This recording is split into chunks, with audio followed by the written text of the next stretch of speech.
So let's do our editing in the multi-track session window.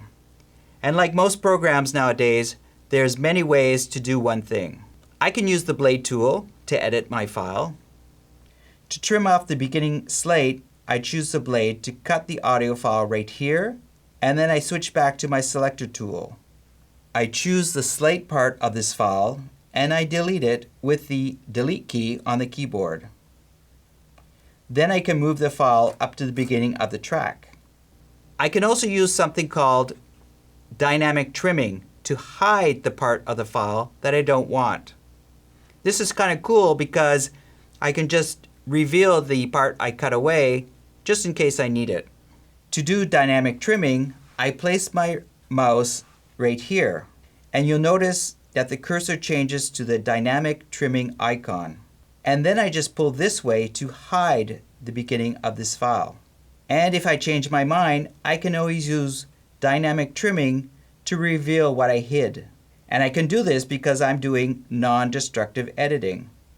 And now it's a good time to save my project by pressing Command S on the keyboard. So let's continue with trimming and arranging our files on the timeline.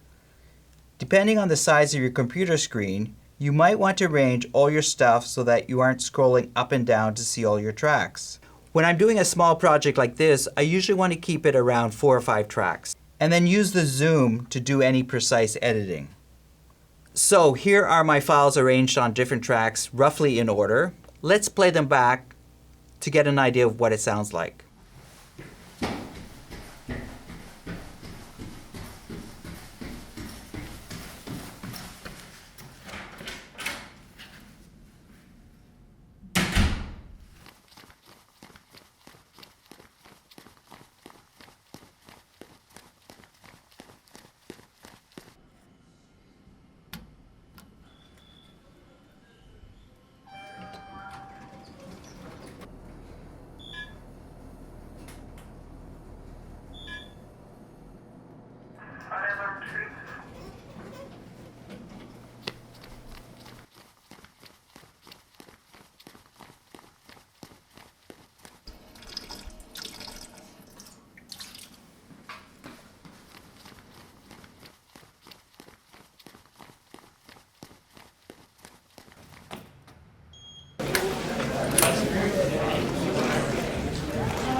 So now is the time to fine-tune this rough cut so that the overall volume of the session sounds nice. We can add fades and volume changes.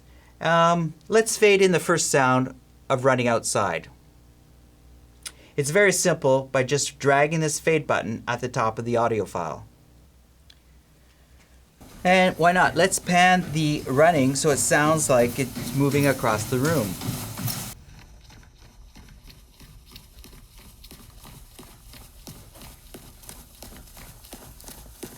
And let's fade in and out the classroom ambience so it's in sync with the door opening and closing.